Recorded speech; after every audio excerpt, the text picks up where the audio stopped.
Recording in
Hi Lauren, good day. Um, Hello, how are you? I'm very fine. Hi. Okay, nice to meet you. 1 minute. Yes, nice to meet you as well. Okay, so I'm just going to hold on a bit for the participants to start joining in. Okay, so you're going to share your screen, right? Are you comfortable with that? Absolutely, no problem.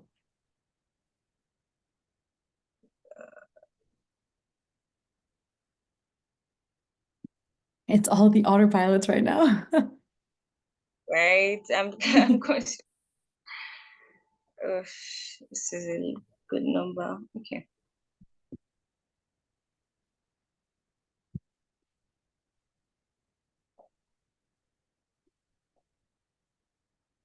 Okay. Welcome everyone. So let's just hold on for a few more minutes before we start. Let me see, we have about 3 people on call. Okay.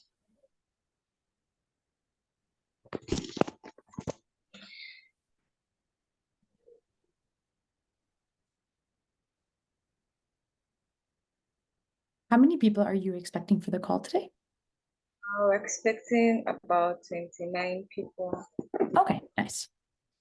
Yeah. I just want to hold on for a few more minutes. A Yeah. reminder has, and I'm sure there are more people joining. So we'll start. This is 6:31, so we can start by 6:34. Let's Perfect. see. Okay, so we have ample time for questions and everything else. Okay.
Okay, so it's 6:35 by my time right now. So I think it's fine to start now. We have about 3 minutes on call presently, but anyway, this session is going to be recorded. So anyone that doesn't start would still be able to keep track of all of the things that are shared today. So let me just start with a quick introduction. Welcome Elbetel, welcome Chieyim, welcome Jumoke and Oyinda, right? So it's nice to meet you all. My name is Tomi Singh, right? And today we have with us Lauren de Souza. Did I pronounce that correctly? Okay, thank you. So Lauren is here for today's learning session to walk us through some of the struggles that we're currently facing in interview readiness and preparation. I think interviews are one of the make or break it, situations most times for almost any application, right? So this is so relevant. And so I'm just going to do a quick intro of Lauren's bio, right? Just before she takes over. Okay, so Lauren is a co-founder and CEO of ACE. She's dedicated to empowering job seekers and advancing the skills of tech talents across Africa. She's based in Canada, and ACE is extending its reach to over 18 countries on the continent. It revolutionizes the interview preparation process for tech talents through the strategic use of AI. She's also actively involved in the community, offering mentorship keynotes and support to job seekers across the globe. So I want us to give a warm welcome and virtual clap to Alberto as she takes over. Thank you. Awesome. Thank you so much, Aniola, and thank you for the warm welcomes. I am very excited to be here today. So there is a lot of content that I'm going to get through today. So just a couple housekeeping things as we get started, but let me just start by sharing my screen. And thank you for the welcome message from Jinyem. I appreciate that. Okay, let me just share my screen. Okay, so first things first, just like you just heard, I won't go through another introduction because there's no need for two introductions here, but I'm just really happy to be here. And my focus is really on our business where we help people get ready for their interviews. And we're mainly focused on tech roles. So that's everything that we do day in, day out. The reason my co-founder and I started this business was because we felt the problem ourselves. We've been in so many interviews where we just froze completely, didn't know what to say. And we were like, okay, let's do something about this. So that is why I am here today. Now, a couple of things before we get into the conversation itself. I'm going to go through all the content and then do Q&A. And the reason being is there's quite a bit of content that I need to get through. And I just want to make sure that we're able to and make sure that you hear everything that you should be hearing. I always aim for my sessions to be actionable. So I really want you to take something away from this that you can go and do like right after the session or right away. So what I'm going to do is go through all the content. As you hear the content, you can either write down your questions or drop them right away in the chat. I promise I'll get to literally any question that you have. I just want to do the content first. So feel free to drop it throughout the session, not a problem.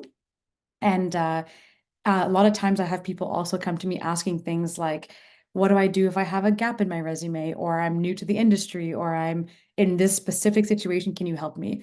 Feel free to ask any and all of those questions. I know that interviewing is tough and there's so many different scenarios. So if you feel that it's not perfectly related to the content I'm about to present to you, don't worry. Anything interview related, I am your gal. I will be able to answer any question that you have. So with all of that aside, let's get started and let's jump into our content. So the whole point of why we're here today is because interviewing is hard. So how do we build really exceptional interviewing skills so that you feel confident going into the interview, you do well during the interview, and you feel ready and that you're going to get that offer after the interview? Now, well, I guess one thing to note is you can't really anticipate exactly how an interview is really going to go, because even if you do really well, there might be other factors that affect the company giving you an offer. But if we really focus on building exceptional interview skills, we'll really be able to make sure that we put our best foot forward each and every time, which will mean that you'll get that job that you're really hoping for. So how we build this is actually by getting that muscle practiced. It's actually kind of like building a muscle because you really have to keep practicing. You really have to keep going about it. And for that reason, I've decided that the theme for today's session is going to be a workout. And that's because we're building the interview skills and muscles. So we're going to do a couple exercises. I'll walk you through all of them. And the idea is that you can also watch this recording afterwards and just see how if you want to do it again, or if you just need a reference as you go through the exercise itself. But I'll walk you through each exercise. You can ask whatever questions you need, and we'll make sure that you are absolutely ready to go. So let's get started with our little workout today. All right. Exercise number 1 is preparing for your interview. So one thing I should probably say is that we have 2 main exercises in our workout today. Exercise number 1 is about preparing for your interview, and exercise number 2 is doing well in your interview. So what we're going to focus on here is the preparation side of things. And then in that second exercise, we're going to focus on delivery and how you actually say your answers, because that is really, really important. But let's focus first on building your skills inventory, which is our first exercise. Now, when you go to an interview, right, you are answering a whole set of questions, whether they're behavioral, situational, technical, what you name it. But the idea is that the interviewer is trying to learn something about you. So what your goal or your mission is in an interview is to take all of your experiences and be able to pull out the different skills, the insights, the things that you've learned, and use those in your answers. But you might be thinking to yourself, like, how do I do that? How do I know that I'm going to feel prepared? All that stuff. This exercise is going to make sure that you feel that way. So building a skills inventory is almost like being a shop owner. When somebody comes in and asks you for a product, you just pull the product off the shelf and you give it to them. The same thing is happening when the interviewer asks you questions. You're just pulling a skill or a story off the shelf and delivering it to them. So for this exercise, there's a couple things. Our focus area is that you're going to have an answer to any question that you get asked. The equipment that you need for this is your job description, your resume, the list of experiences and projects that you have. And then the frequency of this exercise is every time you do something new, like a project, a work experience, or build a new skill, or sorry, deepen a skill if it's the same skill that you have, but you've got more experience. This is the amount of times that you're going to build on this inventory. Okay. So when I say in the equipment that you need a list of experiences and projects, I would literally sit down and from your resume, like literally write down the different things that you've done. And if you've done an educational aspect or you've done volunteer work or something outside of your resume, list that out as well. We want everything and anything. Okay. Once you have that, you're going to follow these steps. So step number 1, you're going to take every single one of your materials. That also might be your GitHub. Like let's say there's a project that you worked on that you made open source and you have the GitHub available for it and you want to talk about that. That's number 1. You're going to take everything and basically bring it together. Number 2, you're going to take either a document or a paper, whatever you prefer, and you're going to list out each project, each work experience or volunteer work that you've done with the space for 3 spaces beside each experience. Okay. So let's just take an example just so that we're all on the same page. Let's just say that I was applying to be a front-end engineer and I decided to list out my experience as the co-founder of ACE. So I would write co-founder experience at ACE, space 1, space 2, space 3. Okay. Then the third aspect of this step is listing at least one skill, one story, and one insight from each experience to build that inventory. I'll repeat that one more time so everyone's on the same page. You're going to list one skill, one story, and one insight from that experience, from each experience, sorry, to build your skills inventory. Now, you might be thinking, Lauren, what on earth are you talking about? So let's do an example, okay? Let's take the same thing. I am looking at this front-end engineer role. Maybe it's a designer role where I'm really focused on designing frames of a product, and that's going to be the focus of my role. And the experience that I'm talking about is my experience as a co-founder of this company. Now, the skill that I'm going to build here or going to write down here, and sorry, one quick thing to note is that I said at least one skill. You can write multiple because there's likely multiple skills that you've got with everything that you've done. So I would write communication skills, user research skills. I would write front-end design skills and ability to learn really quickly. And then the story that I'm going to write is one time when I was building my company, which is a very real story that I'm about to tell you, is that we were trying to finish the platform, so all the front end frames of our platform. Now, we are a bootstrap company, so being a bootstrap company, you don't have tens of millions of dollars to hire a bunch of people, which would be nice, but we did not do it in that approach. So we had to get the front end of the platform done, but we didn't have the resources to hire somebody. So my co-founder and I sat down and we decided that while he's handling the back end and the AI, I would take the front end. And that required me to learn how to code, required me to learn how to actually build a product from start to finish on the front end and actually learn the entire process. Now, this wasn't easy, but I would learn that I was very much able to pick up a whole new skill, build this whole idea with the motivation that I was doing it for my own company. And I was able to build our entire product from start to finish from the front end perspective. That's my story. And then the insight is that front end design, I've really come to realize, is much like sales because you really have to understand the customer, what they're looking for, how they interact with your product, how they experience the product from start to finish, so they actually see value.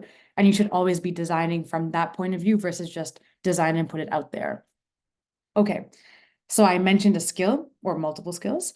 I mentioned a story and I mentioned an insight. Now, you're going to do this with literally every experience that you have. I just used my co-founding experience as at this company, but I could use my sales experience or other things that I've done before. But the idea is that once you're done, you're going to have this whole, think of like a bank of skills and stories and insights.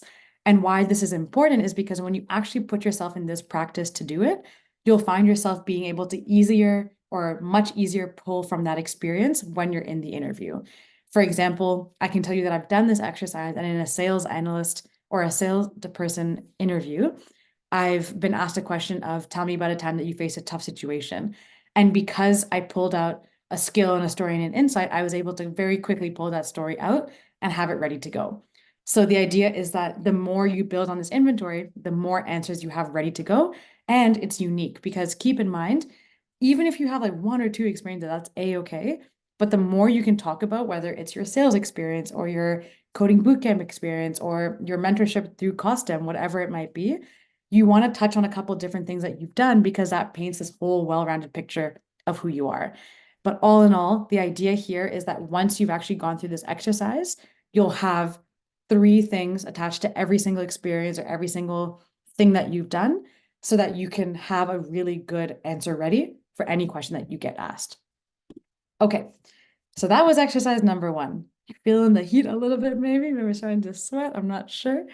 I wish I could see your cameras, but I'm just going to assume that you're enjoying the workout so far. Okay, so like I said, if you have any questions, any comments, anything that you might be confused about or thinking to yourself, I'm not sure why I would use this in that situation, just drop it in the chat below. I promise I'll get to it at the end and I'll be able to make sure that you, awesome. I'll make sure that we get to all the questions because I know this is a lot to unpack at one time, so I definitely understand. So just making sure that you know to please drop any insights or questions or confusions that you have, and you'll be all good to go. So take a breather. It's a little bit of a rest moment. Now we're moving on to exercise number 2. This is our final exercise, but there's actually a bunch of mini exercises within it. So now we're thinking about the actual interview itself. So we talked about preparing for the interview, but now we are in the interview. One of the most important things is how you deliver your answers, okay? Now, we have a couple other things. We have things like storytelling. We have things like how you structure your response and things like that. And we could do a whole other session just on that alone. But one thing that I wanted to highlight for today's session is a couple of exercises that you can practice yourself outside of your interview so that you can really get the hang of this. Let me paint you a quick picture before we go into why this is so important. Imagine you are an interviewer and you have to find a new analyst for a data scientist role, okay? What you might find is that you're going to have, let's say, 10 interviews in one day. Now tell me, everybody has the technical skills that you're looking for. They've got the data analysis skills. They've all gone to an awesome coding boot camp. Maybe they have university degrees, but they all have pretty similar technical equivalents to each other. So what is it that's going to make them stand out? And time again, hiring managers, recruiters, they'll come to us and say, someone will look great on paper and then not so great when they get to the interview. And I'm telling you, it's all about delivery because you could actually have the best answer ever. But if you don't deliver it properly, it's not going to land and it's not going to be an impact. So one little, I guess, fun fact about how we came up with these exercises is that we realized that humans really like the sounds of music. And the reason we all like music is because we like the change in sound. So we actually tend to listen more when there's a varying structure or like a fluctuation versus someone who, or a sound that is monotone consistently. This is what we apply in this next exercise. Very simple, very straightforward, but it really gets you to think about how you're speaking properly. Okay. So first mini exercise is, oh, sorry, I guess I missed this part, but basically just practice makes perfect to make sure that this exercise really gets you practicing. The idea is that you can do this even outside of an interview. So you can do it with your friends or family or whoever you want to practice it on. But the the theme of everything here is the rule of three. So the very first exercise that we have is part A. It's called 3 times emphasized. Okay. All right. So what we're having here is, oops, 3 times emphasized is basically saying, like I just mentioned, people like the sound of music because we have varying pitches and your ear is surprised and delighted by a different sound. That is literally what we're going for here. Okay. So 3 times emphasize, all you have to do, very straightforward. You take one sentence and you can use a sample interview answer. You can just try it on a regular sentence, doesn't matter. But what you're going to do is take one sentence and you're going to emphasize 3 different parts of it. So, what does that look like? Let's say my sentence is, I am a data-driven engineer that is focused on building products that are helpful and impactful for people. Okay, I just read that in a pretty monotone voice. Maybe a little less monotone because I'm generally over enthusiastic. So I always add things to it, but you want to get in the practice of that. Even if you're a softer spoken person, that is absolutely okay. It's just the fact of emphasizing different words. So no one's telling you to change your personality because we don't want that. You guys are all very unique and you want to make sure you keep to that. But it's just emphasizing different words that you really want the interviewer to hear. So now that you heard that first version of my sentence, I'm going to say it again 3 times, and you tell me which one is most impactful for you. So you're going to answer 1, 2, or 3, and you're going to just drop it in the chat. Okay. So option number 1, I am a data-driven engineer that is focused on building products that are helpful and impactful for people. So that was number 1. If you like that, oh my God. If you like that the most, drop that in the chat. Number 2, I am a data-driven engineer that is focused on building products that are helpful and impactful for people. That's option number 2. If you like number 2, drop it in the chat. Number 3, I am a data-driven engineer that's focused on building products that are helpful and impactful for people. That's option number 3. Now, as you debate in your head which option you like the most, basically just think to yourself, which version of this stood out in your mind and what would make you think, I want to learn more about her, or there's something more interesting, or whatever it might be. So we already have someone who said option 1 was their favorite. And the thing is, people might like different things. Like not everyone's going to agree on the same one, which is kind of interesting. So actually, you can already see already. So Shinyam said option number 1. Claudia said 3. Maya said 3. Deborah said 2 and 3. Like it. Everyone's kind of saying different things. And that's the point, because you guys all heard different aspects, but the fact is you're emphasizing different parts of the sentence. Now, why you might use this in a different way is, let's say you get asked the question, tell me about a time that you dealt with conflict and what did you do? So you could take a whole answer and you want to ask yourself, what is someone supposed to take away from this? What you want them to take away is things like, oh, she knows exactly how to deal with conflict. I trust that if she was on my team, she'd be able to handle this with no problem. So the part that you're going to emphasize or really create that excitement and that suspense is by saying, a time that I dealt with conflict is that I had 2 team members who were disagreeing on how we should move forward on a project. So what I did was I really made sure that we weighed the pros and cons of each suggestion. We did an analysis on each. We determined the ROI so we could see which one would get us a higher investment. And from there, that's how we got to the conflict resolution. So obviously, I'm just using a very random example right now, but you're thinking to yourself, what is it that I want them to pull out?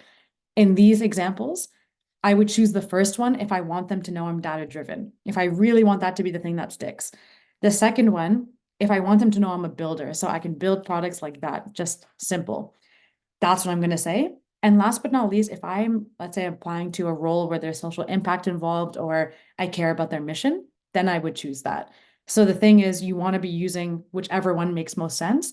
But all in all, the main focus here is that you're emphasizing a key part of what you're saying more than how you're typically talking so that it stands out just like this does when you bold and italicize the words. So you're basically bolding and italicizing the words in real life. So give it a practice, give it a try. It might seem a little abstract to you right now, but even when you're chatting with your friends, your family, your peers, if someone says, "Tell me about your day," you might even start practicing this by saying, okay, what is one thing that I want them to know when I tell them about my day? So for me, I woke up, I went to the gym, I came back, ate breakfast, and started work. And then I had the most incredible call where I sold $10 million worth of product in one single call. The rest of the day was also pretty awesome, and I tied it off all together with a nice meal with my family.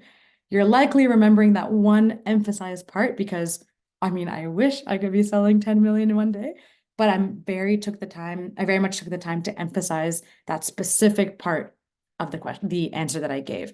So give it a try, see how the same answer comes across in different ways, and you'll notice the difference. But the more you practice this, the more that you'll notice an improvement on where it is that you're emphasizing, because that's your opportunity for what you want someone to focus on. Okay, so we are good to go with exercise A.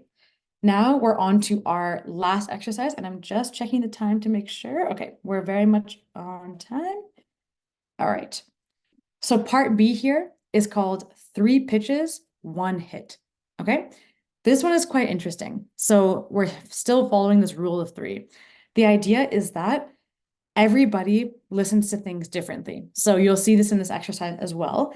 But the idea is that we really need feedback to know what's sticking in someone's mind, what's not, what's working, what isn't. Because when you're answering in an interview, you obviously have this whole conversation to wow them, but really, when someone actually has 10 interviews in a day, it's hard to remember every single detail, and they're not going to. That's just human nature.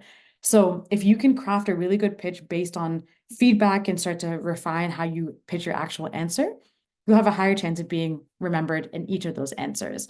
Now, the story behind this one, actually, which is just interesting for understanding why we might want to do something like this, this exercise came about from a time that I was actually going to an international pitch competition.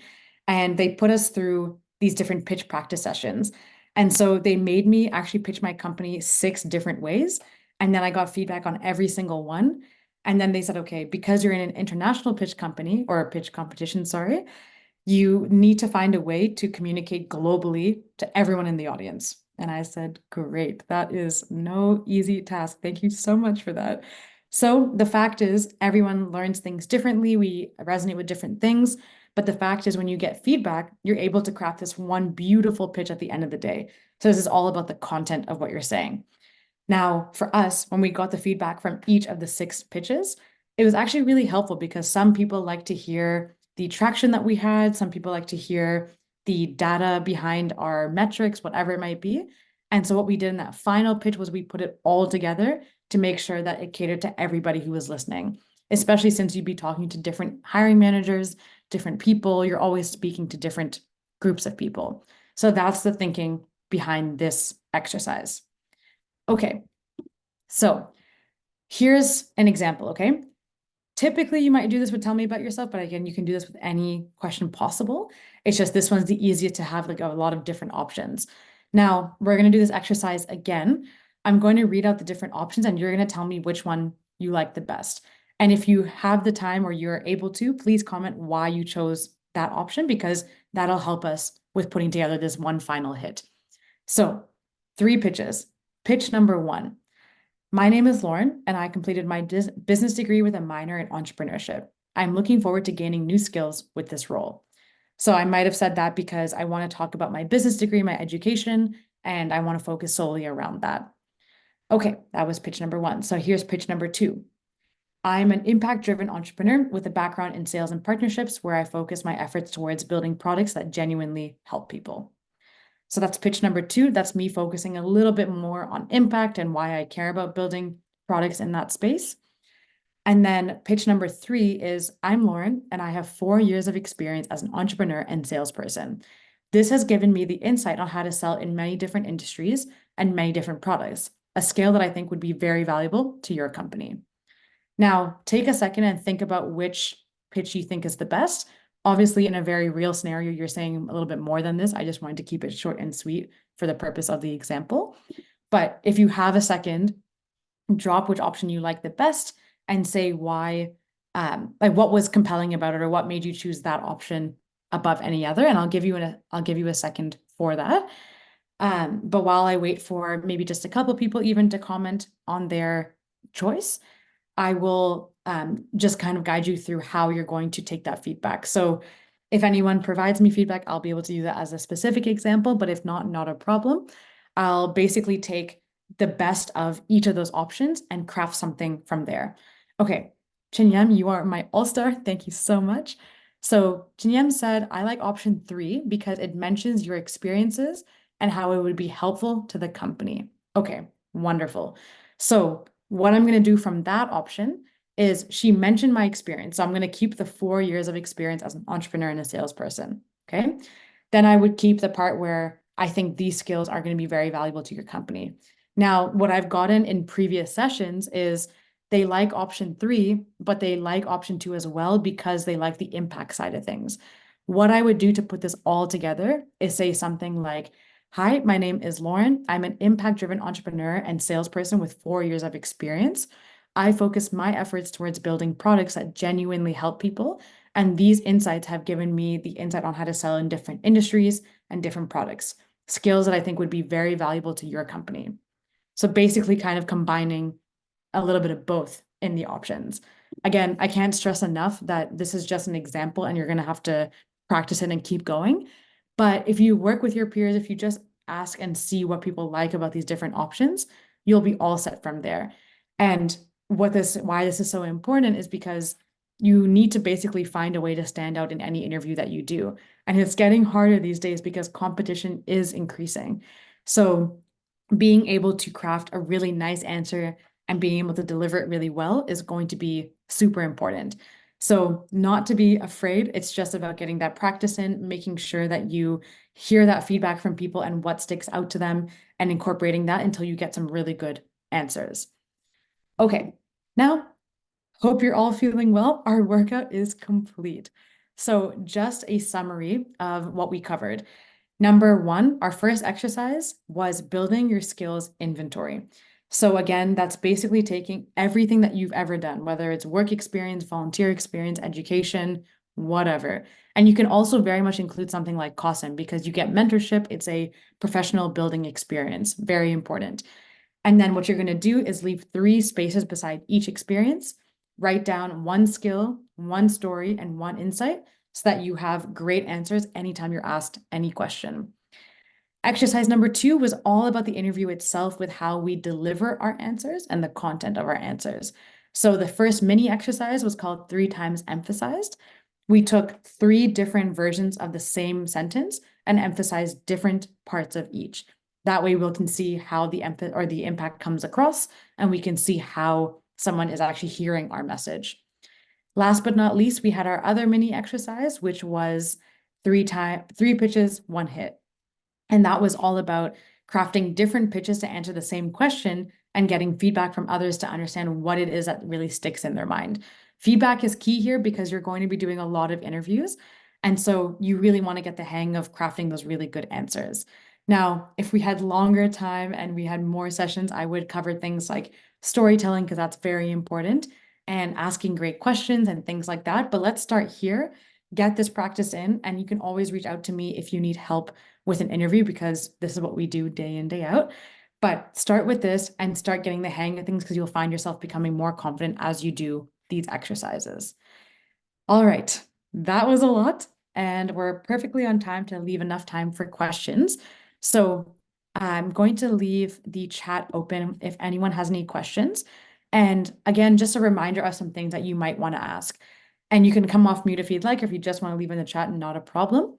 But the idea is that if you have any questions relating to a current interview that you have, let's say you have one coming up and you're not sure, or you have a situation like, how do I talk about a gap in my resume, on my resume, or you have something like, what happens if I have no idea how to answer this question, what do I do?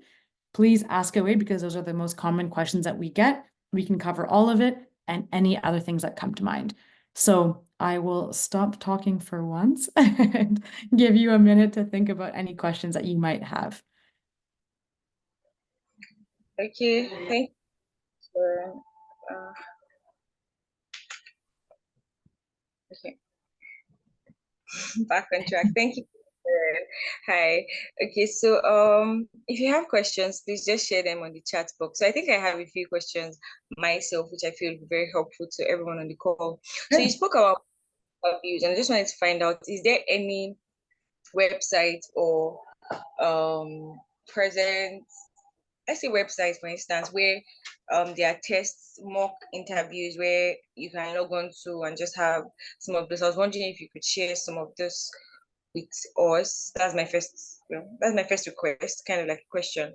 And my second question is, you mentioned something about AI, right? And how AI can be useful in crafting like a compelling story and all of that. And so I'm trying to ask for the balance between using AI and the human touch, right? Because at the same time, you're careful to not make it seem like you're just putting a bunch of, big sounding words, right? And like some CVs and ATS stuff right now, even screen out AI generated, summaries and all of that. So what's the balance between using AI and the human touch, then also recommendations of good sites for mock interviews? Thank you. Okay, perfect. Let me tackle the first question that you had about mock interview platforms. And it's going to be no surprise to you. I'm going to talk to you about my own because that's what we do.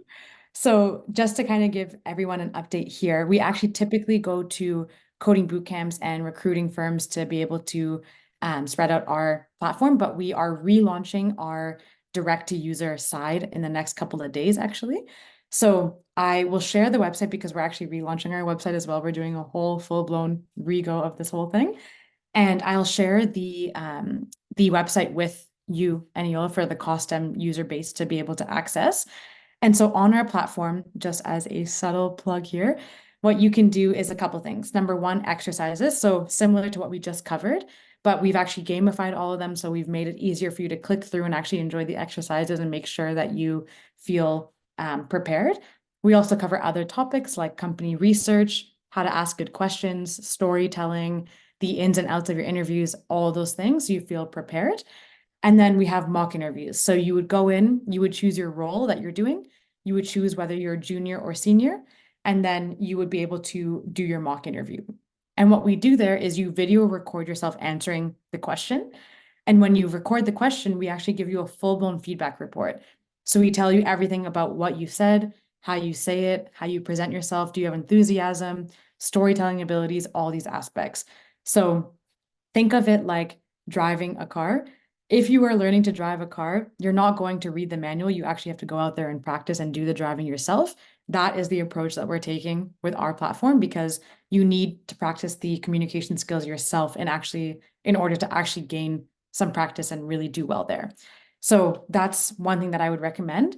Otherwise, if you're looking for free instant tools, but it's a little bit different than ours, Google does actually have an interview warm-up tool. It's text-based, so it's not as effective, I would say. So definitely check out ours first, and I'd be happy to help you, and we'll be able to share that with the CAWSTEM user base so everyone can get access and how they can take a look. But that was what I would answer for that question. And then for your second question, Anula, I would say the main thing is deciding between using AI and the human touch is very important in an interview process because it's very easy to tell when someone has used ChatGPT. And I literally cannot stress that enough because it makes hiring managers like scrap out the entire thing right away. So how you want to do it is use it as an enabler instead of doing all the work for you. And what I mean by that is I actually do have a prompt. I can share it with you afterwards that I share with some of my users. And what we do is we basically say, I am applying for insert your role here. Here is the job description.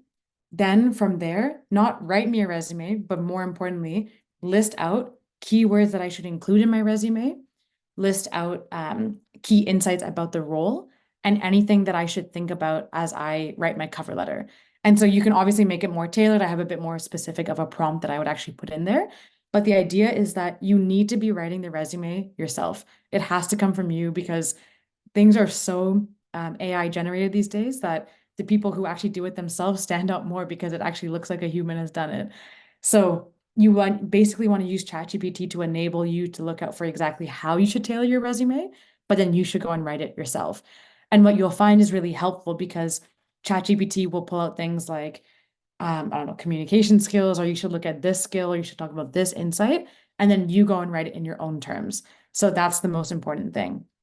The other aspect is that for each and every job that you're applying to, the hard part is that some companies use ATSs, like the applicant tracking systems. Some don't, some do it in mass amounts. But if you use ChatGPT to find the keywords and you make sure those are in your resume, you are all good to go. So the idea is that you really just want to make sure that your keywords are in there, but not having the AI write the resume for you yourself. That also kind of goes with interview practice, things like that.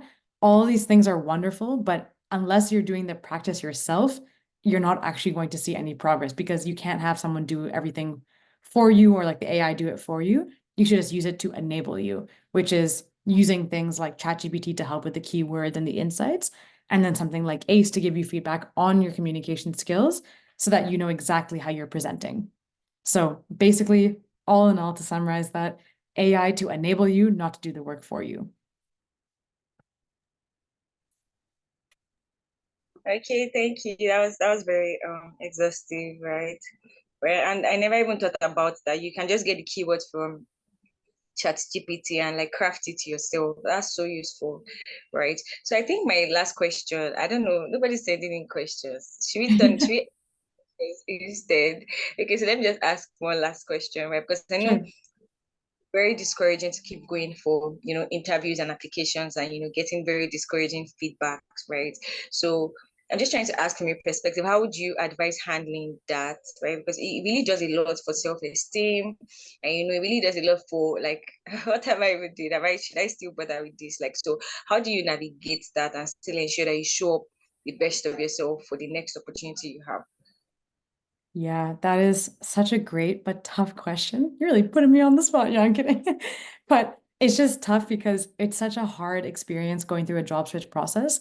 You put so much on the line, you put so much effort into every interview that you do, and it's so hard to know, right? Because even if you're the perfect candidate, it sucks for me to say, but there's so many things that can derail you getting that offer. And that could be as little as the company has an inside hire that they want to be doing, or the company has like someone that got introduced as a personal connection and then they end up getting the job.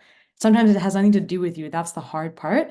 So whenever people come to me and say like, how should I just kind of balance my mental health as I go through an interview process?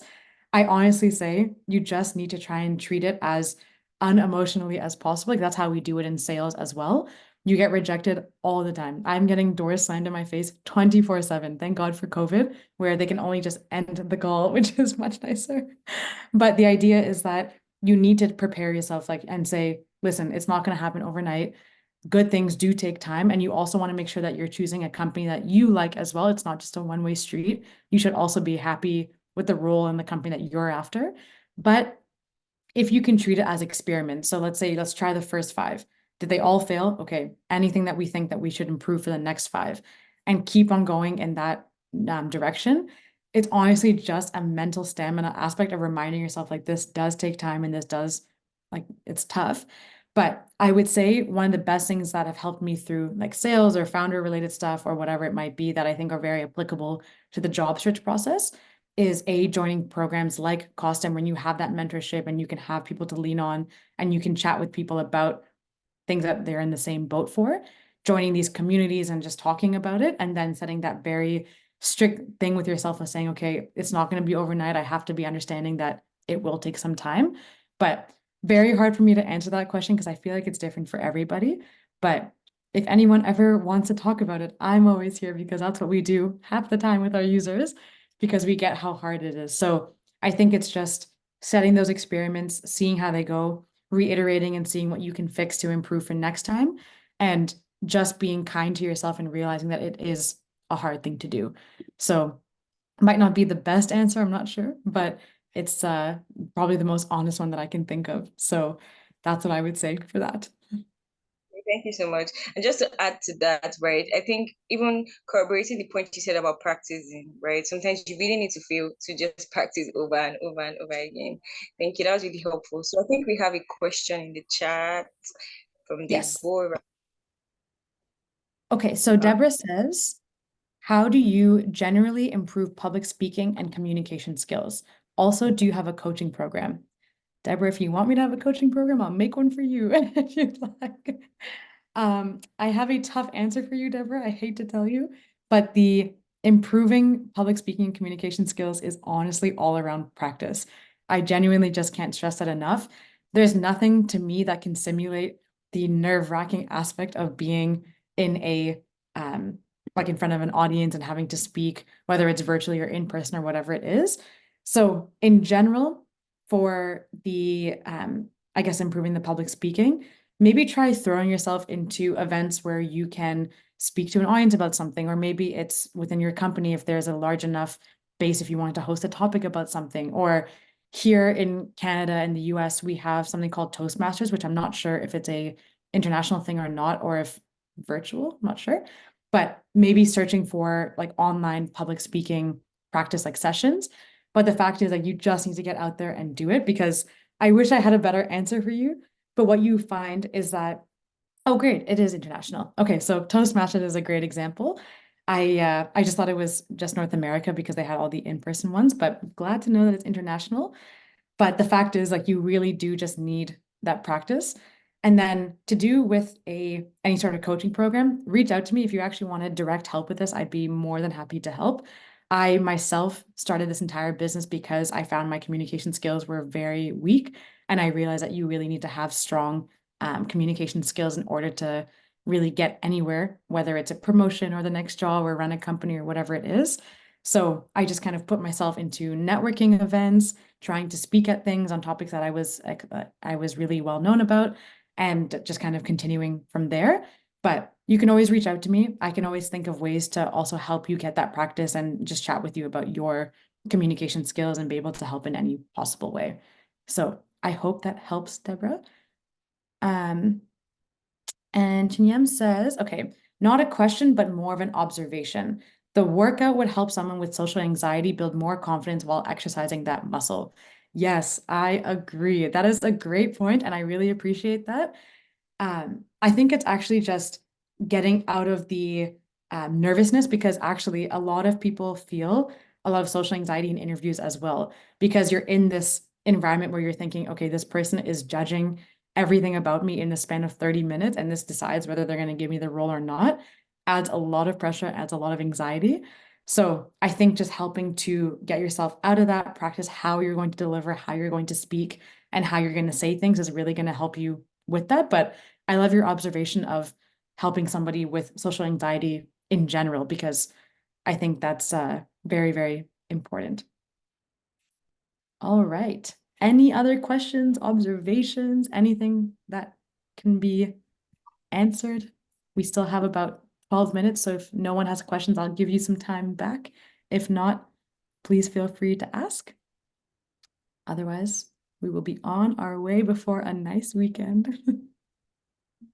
Okay, so if you have any more questions, you can also just raise up your hand and unmute if you have anything else to say. And I don't know if Wamide has anything to add before we round up tonight's meeting. Right. Okay, so while we wait for that, I'd just like to say thank you. Right. We're going to share the slides so that people can Perfect. practice the workout sessions and just like have the physical practices of that. Okay, so I'm expecting responses. Still here to see them. Oh, yes.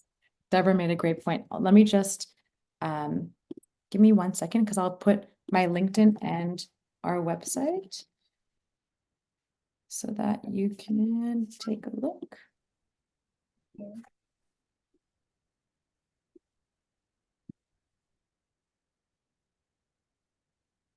And my LinkedIn, in case anybody wants to connect.